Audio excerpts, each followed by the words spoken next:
अब हम बात करेंगे न्यूक्लियोफिलिक एरोमेटिक सब्स्टिट्यूशन की, यानी एरोमेटिक कंपाउंड्स के अंदर न्यूक्लियोफाइल का सब्स्टिट्यूशन रिएक्शन कैसे होता है और वो होता क्या है, कब किन कंडीशंस में वो होता है और उसके क्वेश्चंस कैसे सॉल्व करते हैं, आइए देखते हैं।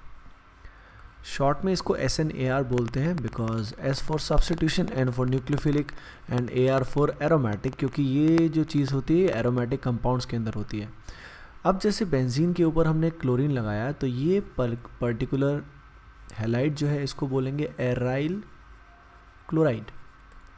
अब इसमें अगर हम KOH डालते हैं तो ऐसे केस में ये जो OH नेगेटिव है ये Cl को रिप्लेस नहीं कर पाएगा, तो यहाँ पे रिएक्शन होगी नहीं। यानी under normal circumstances nucleophilic substitution on benzene reaction benzene ring is not possible. ये यहाँ अप्रोच ही नहीं कर पाएगा क्योंकि बेंजीन जो होता है it is itself a nucleophile, ये खुद एक इलेक्ट्रॉन क्लाउड इसके पास होता है। It has a pi electron cloud. Pi electron cloud में क्या होता है, नेगेटिव चार्ज होता है और उस नेगेटिव में और KOH वाले नेगेटिव में OH नेगेटिव में रिपल्शन होते हैं, तो ये अप्रोच कर पाना पॉसिबल ही नहीं होता। यानी SNAR तभी पॉसिबल होगा जब रिंग में किसी तरीके से पॉजिटिव चार्ज जनरेट होगा। तो आइए देखते हैं वो कंडीशन क्या हो। आइए देखते हैं वो पहला एग्जाम्पल जिसमें रिएक्शन पॉसिबल होती है। जैसे अगर आप यहाँ पे नोटिस करें तो हेलोजन के अलावा यहाँ पे NO2 ग्रुप लगा हुआ है। जैसे कि आपको पता होना चाहिए कि NO2 is a electron withdrawing group, जो इलेक्ट्रॉन विड्रॉ करता है with the help of -m, यानी रेजोनेंस का मेसोमेरिक इफेक्ट जो होता है, नेगेटिव इलेक्ट्रॉन उससे विड्रॉ करता है, -I से भी विड्रॉ करता है, जिस कारण पूरी रिंग पे पॉजिटिव चार्ज जनरेट होता है। पॉजिटिव चार्ज जनरेट होने से ring will act as an electrophile, और रिंग जब इलेक्ट्रोफिलिक हो जाएगी ऐसे केस में OH नेगेटिव यहाँ अप्रोच कर पाएगा।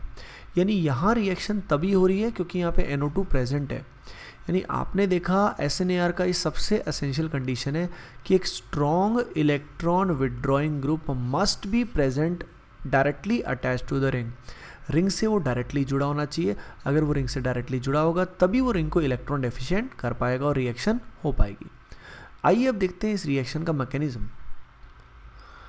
तो देखिए ये है हमारा रिएजेंट जिसकी रिएक्शन हमें करानी है OH- के साथ।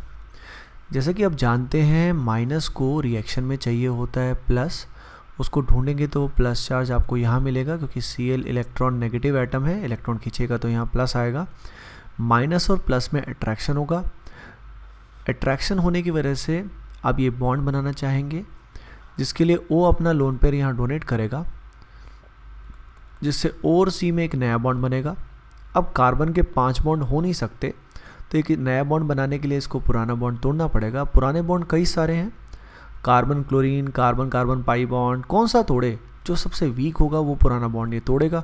तो पाई बॉन्ड सिग्मा के रिस्पेक्ट में वीक होता है, तो पाई बॉन्ड टूट के इलेक्ट्रॉन यहाँ आ जाएंगे, जिससे यहाँ पे नेगेटिव चार्ज आएगा। इस तरह की स्पीसी बनेगी। ये जो कार्बन आयन यहाँ बनता है, इस कार्बन आयन को टेक्निकली बोला जाता है मेसन हाइमर कॉम्प्लेक्स। ऑब्वियसली एक साइंटिस्ट के नाम पे बेसिस पे है, it is known as Meisenheimer complex. अब होता क्या है, ये नेगेटिव चार्ज यहाँ पे फिक्स नहीं रहता, ये रेजोनेंस करता है। रेजोनेंस करके ये NO2 ग्रुप जो है वो उसको स्टेबलाइज करता है। जैसे कि आप देख सकते हैं, अगर ये नेगेटिव चार्ज रेजोनेंस करेगा तो यहाँ बॉन्ड बनेगा, यहाँ टूट के इधर नेगेटिव चार्ज आएगा। यहाँ जब नेगेटिव चार्ज आएगा वो NO2 के साथ रेजोनेंस करके यहाँ बॉन्ड बनाएगा और इसको तोड़ के O पे नेगेटिव चार्ज आएगा। तो इस तरह का रेजोनेंस स्ट्रक्चर आएगा जिसमें O पे नेगेटिव आएगा। तो आपने देखा कैसे NO2 ने अपने -m इफेक्ट से इस नेगेटिव चार्ज को स्टेबलाइज किया। अब एक बात सोचते हैं, मान लीजिए ये NO2 ग्रुप इस पैरा पोजीशन पे ना होके मेटा पे जुड़ा होता इस पॉइंट पे, तो नेगेटिव चार्ज मेटा पोजीशन पे तो नहीं आता, यानी तब NO2 ग्रुप उस नेगेटिव चार्ज को स्टेबलाइज नहीं कर पाता। इसीलिए कहा जाता है कि NO2 ग्रुप कहाँ पे प्लेस होना चाहिए। NO2 ग्रुप की पोजीशन बहुत इंपॉर्टेंट है। NO2 ग्रुप जो है वो हेलोजन के रिस्पेक्ट में जो ऑर्थो पोजीशन होती है या जो पैरा पोजीशन होती है वहीं पे प्लेस होना चाहिए, क्योंकि नेगेटिव चार्ज वहीं पे आता है और जहाँ नेगेटिव चार्ज है वहीं पे होना चाहिए। यानी NO2 must be at ortho para position with respect to the halogen. ये बहुत ही इंपॉर्टेंट बात है। अगर NO2 ऑर्थो पैरा की बजाय मेटा पे होगा तब उतना स्टेबलाइजेशन नहीं मिलेगा और रिएक्टिविटी बहुत कम हो जाएगी। अब देखिए इस स्टेप में इस कंपाउंड की एरोमेटिसिटी लूज हो गई है। एरोमेटिसिटी लूज होना एक बहुत बड़ा इशू है जो थर्मोडायनेमिकली इस रिएक्शन को प्रॉफिटेबल नहीं बनाएगा अगर ये ऐसे ही रह जाए तो अगला स्टेप ज़रूर ऐसा कुछ होगा जिसमें इसकी खोई हुई एरोमेटिसिटी वापस आएगी। एरोमेटिसिटी यहाँ वापस तभी आएगी जब इस पॉइंट पे दोबारा से पाई बॉन्ड बने। अब यहाँ दोबारा पाई बॉन्ड कैसे बनेगा, तो देखिए ये कार्बन ऑक्सीजन, ये कार्बन Cl वाला जो बॉन्ड है काफ़ी पोलर है और यहाँ इस कार्बन पे डेल्टा प्लस होगा, तो ये जो इलेक्ट्रॉन पेयर है वो यहाँ के गिरेगा और यहाँ बॉन्ड बनेगा। अब यहाँ OH तो रह जाएगा और Cl निकल जाएगा। तो जैसा आपने देखा कि Cl यहाँ पे जो है वो वहीं पे था पहले, OH आया और फाइनली निकल कौन गया, Cl निकल गया। एरोमेटिसिटी गेन हो गई, OH यहाँ पे आ गया। तो जिस स्टेप में एरोमेटिसिटी गेन हुई है ऑब्वियसली ये बहुत ही प्रॉफिटेबल स्टेप है, तो ये आसानी से होगा यानी फास्ट होगा। और जिस स्टेप में एरोमेटिसिटी लूज हुई है वो स्टेप क्या होगा, स्लो। जो स्टेप स्लो होता है उसको हम क्या बोलते हैं, RDS, यानी रेट इसी पे डिपेंड करेगा। अगर मैं इस रिएक्शन का रेट लॉ लिखूं तो वो कुछ ऐसा आएगा, R is equal to K constant into concentration of ArX की power 1 into concentration of nucleophile की पावर 1, क्योंकि इसके RDS में दोनों स्पीसी आपस में रिएक्शन कर रहे हैं, तो जो इसका रेट लॉ है इसमें दोनों के दोनों आएंगे। इसका मतलब जो रिएक्शन होती है इसका ऑर्डर जो होता है वो क्या होता है, 2। Hence the reaction is very similar to SN2, लेकिन SN2 में एक स्टेप होता है, इस SN2 में 2 स्टेप हो रहे हैं। जिसमें पहला स्टेप हो रहा है फॉर्मेशन ऑफ मेसेनहाइमर कॉम्प्लेक्स, जिसको स्टेबलाइज किया NO2 ने। NO2 must be at ortho para position, या तो ऑर्थो पे या पैरा पे, दोनों पे हो तो सोने पे सुहागा और भी फायदा होगा। फाइनली एरोमेटिसिटी रीगेन हो जाएगी। आइए अब इसके कुछ क्वेश्चन करते हैं जिससे आपको एक्चुअल में इसकी फील आएगी। पहला क्वेश्चन है कंपेयर रेट ऑफ SNAR। अब देखिए यहाँ मैंने लिया है फ्लोरीन और यहाँ पे लिया है क्लोरीन। स्टूडेंट जनरली इसमें क्या मिस्टेक करते हैं, दे थिंक कि क्लोरीन जो है it is a better leaving group, तो इसको निकालना आसान रहेगा, तो रेट ऑफ रिएक्शन इसका ज़्यादा होना चाहिए, पर ऐसा नहीं होता। रेट ऑफ रिएक्शन एक्चुअली ज़्यादा होता है इस केस में। रेट अब पहले वाले केस में ज़्यादा क्यों है, तो आपको इसके मैकेनिज़्म पे देखना पड़ेगा।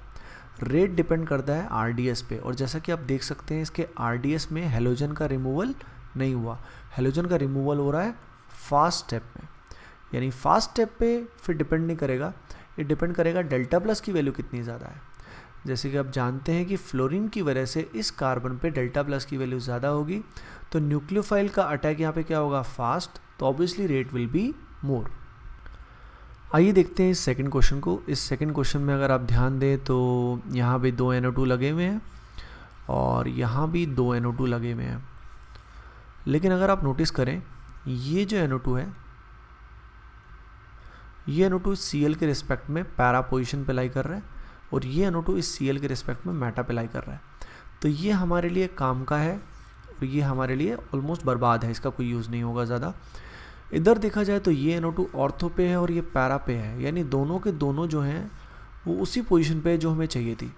तो A और B में which is better, B is better, B का रेट क्या होगा, ज़्यादा होगा। So guys let us revise what you have learned. You have learned कि SNAR को हमने ये नाम कहाँ से दिया, क्योंकि न्यूक्लियोफाइल इन रिएक्शन में सब्सटीट्यूट हो जाता है, हेलोजन निकल जाता है। नॉर्मल सर्कमस्टांसेस में रिएक्शन पॉसिबल नहीं होती, लेकिन अगर NO2 जैसा ग्रुप लगा है तो रिएक्शन होने के चांसेस बढ़ जाते हैं और हो भी जाती है। इस प्रोसेस में पहले स्टेप में एरोमेटिसिटी लूज होती है, मेसेनहाइमर कॉम्प्लेक्स बनता है जिसको NO2 जैसा ग्रुप स्टेबलाइज करता है। NO2 ग्रुप की पोजीशन बहुत इंपॉर्टेंट है, या तो ये पैरा पे होना चाहिए या ऑर्थो पे होना चाहिए, तभी ये नेगेटिव चार्ज को स्टेबलाइज करेगा। इसका ऑर्डर जो होता है रिएक्शन का वो 2 होता है and it is similar to SN2। फिर हमने रेट ऑफ रिएक्शन देखा कैसे डिपेंड करता है, फिर हमने देखा कि NO2 की पोजीशन से रेट पे क्या असर पड़ता है। So guys please do like, share and subscribe. अपने फ्रेंड्स को आप ज़्यादा से ज़्यादा बताइए इस एकेडमी के बारे में, एनी टाइम पढ़ाई एकेडमी के बारे में। I hope it will help everyone in their academic life. Thank you.